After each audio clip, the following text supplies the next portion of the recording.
Now that you've watched the story about Presto, I'm going to give you an example on how to retell a story.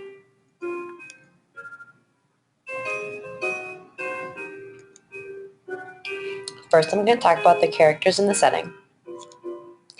In this story, Presto, the characters are the rabbit and the magician, and they're at a magic show. Now notice how I didn't fill in this extra blank. I didn't have enough characters to do that.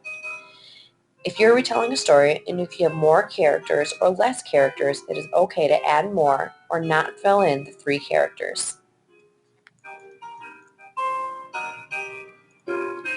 Now I'm going to be talking about my 3 main events. In the story, first,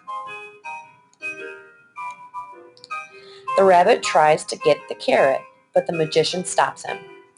Then, the magician makes him go on stage, but the rabbit begins to fight back. And all of these crazy things are happening to the magician because the rabbit refuses to come out of the hat without his carrot. Those are the 3 main events. First, the rabbit wants the carrot.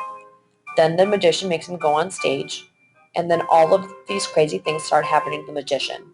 Notice how I didn't specify that the magician gets an egg thrown at him or he gets a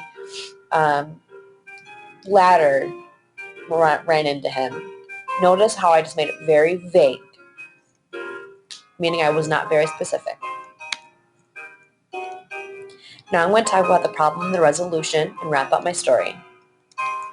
The main problem was the rabbit wouldn't come out of his hat.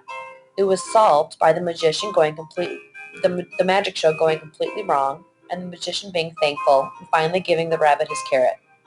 That is the story of Presto. That's an example of how to retell a story. Thanks for listening. Now you try.